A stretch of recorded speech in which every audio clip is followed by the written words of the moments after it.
Сәлем достар, бүгін сіздермен бірге дженттің рецептімен бөлісетін боламын. Менімен бірге видеомды соңына дейін қарап, менімен бірге жасап көріңіздер.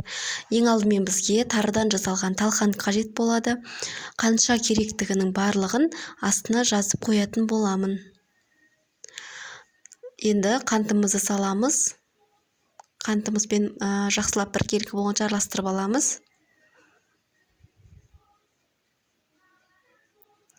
Кейін сары майымызды ерітіп құятын боламыз.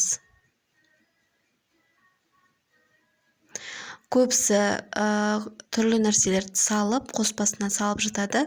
Мен ештеңе салмай, осылай таза джент жасадым. Бұл рецепт кейбір кісілер білмеуі мүмкін, сол кісілерге арналады.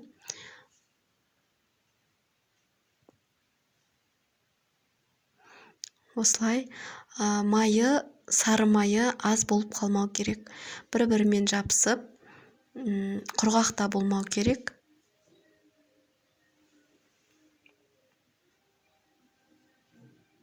Біреулер бетіне шоколад түрлі немен безендіріп жатады. Маған олай қатты ұнамағандықтан жай ғана өзін жасаймын.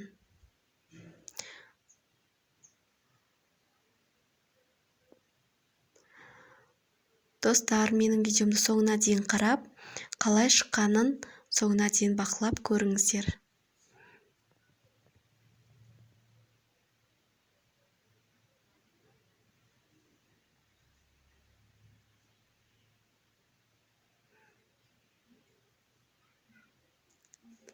Немекі дайын болды. Енді бұны мен осындай кекстің ыдысы бар. Соның ішіне салып форма жасадым. Егер де бұндай форма ештеңе таппасаңыздар, жай ғана жайпақ табаққа салып, тегістеп, нығыздап қойсаңыздар, кейін кесіп, төртбұрыштап кесіп қоя бересіздер. Солай да жасасаңыздар болады. Мен жай әдемілік үшін осымен жасап шықтым. Және де салфанға салып та, пакетқа салып, тегістеп, төртбұрыштап тегістеп, әдемілеп қойып, қатқаннан кейін кесіп қойсаңыздар болады. Міне осылай жасап шықтым. Джентті жақсы көретіндер болса, маған лайк басып, комментарийға қалдыра кетіңіздер.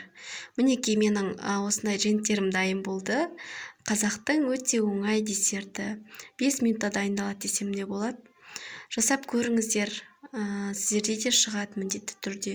Бір жасағаннан ақ шығатын десерт. Менімен бірге соңына дейін болғандарыңызға рахмет. Каналыма тіркеліп, маған қолдау білдіріп қоюды ұмытпаңыздар.